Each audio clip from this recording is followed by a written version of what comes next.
Good morning, dear children. Today we shall continue with the atomic structure. And if you can remember, we have last discussed about how cathode ray and anode ray was discovered. That means how electrons and protons were discovered. Today we shall learn about the various models which was devised with the very findings. Not only that, we shall also learn about the how neutrons was discovered. Thank you.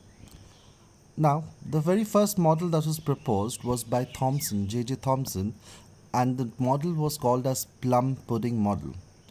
The reason for it to be called as plum pudding is the very thing that is evident before you. Now, if you can see, the very picture resembles a beautiful fruit cake in which cherries are embedded all throughout. Exactly in the same fashion, what J.J. Thomson suggested was that there was a cloud of positively charged, and the negatively charged particles are embedded inside this positively charged cloud.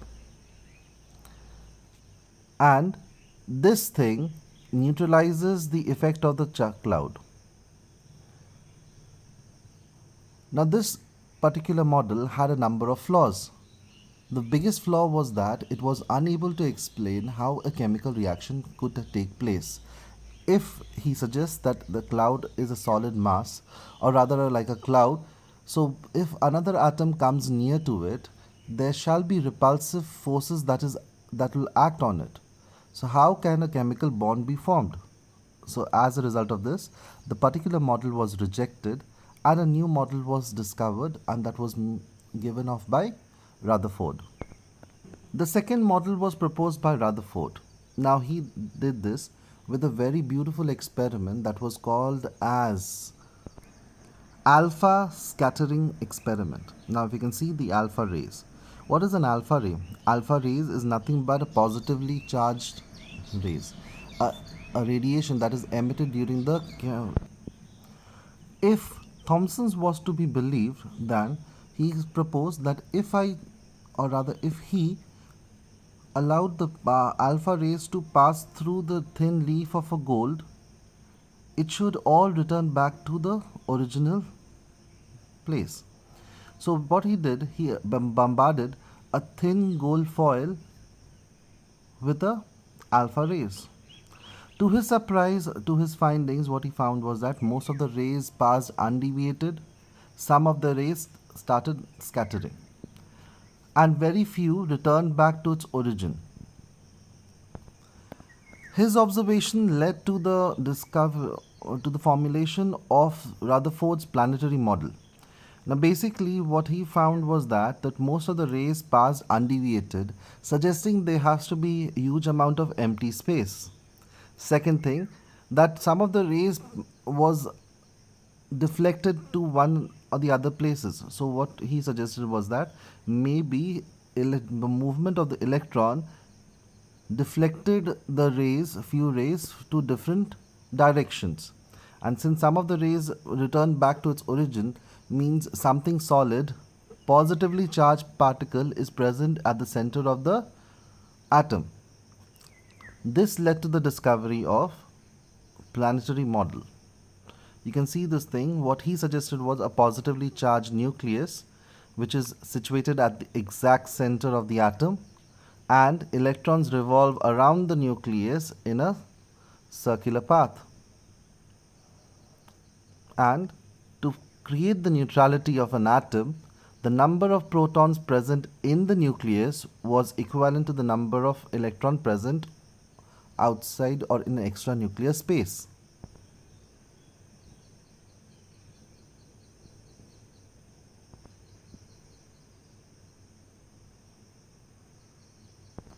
Nonetheless, the model seemed very promising at first, but there was different flaws in his model too.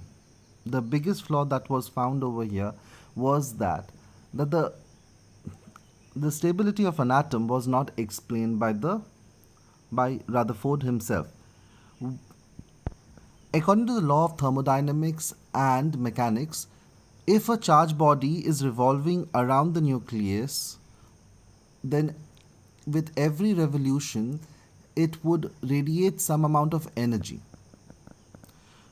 which will lead for the electrons to clash or go collide with the nucleus after some times, which would mean that the atom will not exist. Somewhat like this. This is an electron that is revolving around the nucleus, and with each revolution it will lose some amount of energy and shall move closer to the nucleus. Again, with each revolution it will keep on losing energy, and finally it will collide into the nucleus.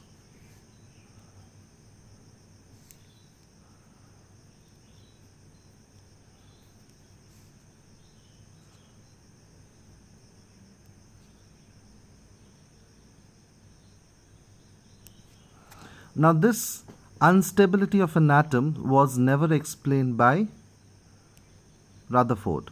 So, this problem was solved by Bohr by presenting his model that you can see over here, in which, or rather, which follows again the same planetary model concept, but the only difference was that this was able to explain in a better way how the stability of an atom is resumed and how chemical reaction takes place.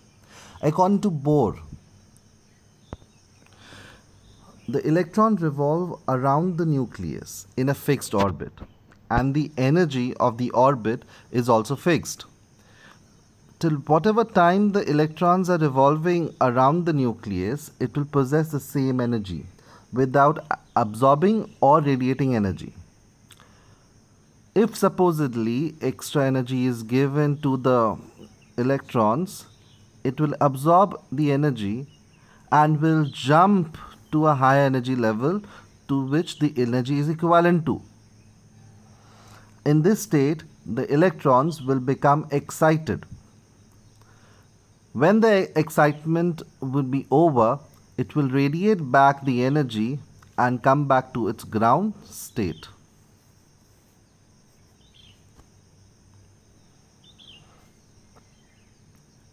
Next thing, he also suggested that the energy levels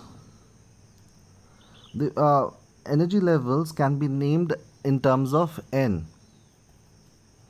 where the first energy level is equals to 1, second energy level or the orbit is equals to 2, third will be 3, fourth will be 4, fifth will be 4, sixth will be 6, so on and so forth. Even it can be named in terms of alphabets, the first being K, L, M. This was the model proposed by Bohr. Finally, let's come to the discovery of the neutrons. It was discovered by Chadwick in 1932. And how was it discovered was with a simple idea that the total mass of the atom was concentrated at the nucleus, but the mass was found to be more than expected for the number of protons present in the nucleus. So, how was this discovered later on? With the help, and the Chadwick discovered with the help of certain examples. It was therefore proved that the nucleus of an atom are present in the particles possesses no charge, because the charge was also a big problem for him, because if it is a positively charged particle, it will repel protons, and if it is a negatively charged particles, it will neutralize protons effect, and so the electrons will not be able to revolve around its nucleus in a fixed orbit. So therefore it came to the picture that maybe the particle present inside the nucleus has no charge. The charge that contains is only on protons, and neutrons was absolutely chargeless, but have mass almost equal to that of a proton. This confirmed the existence of neutron, found to be as heavy as a proton. Proton and the neutrons are together known as nucleons. Please make it a point. So what is the mass of neutrons? It is around 1.676 into 10 to the power 24 grams, and charge on it is absolutely neutral. So children, I hope you have understood whatever has been taught in this particular video, and hope you're going to follow and wait for the next video where we shall discuss about atomic number, mass number, number of protons, electrons, neutrons, and also we will discuss about electronic configuration. Thereafterwards, we'll go for chemical bonding. Thank you.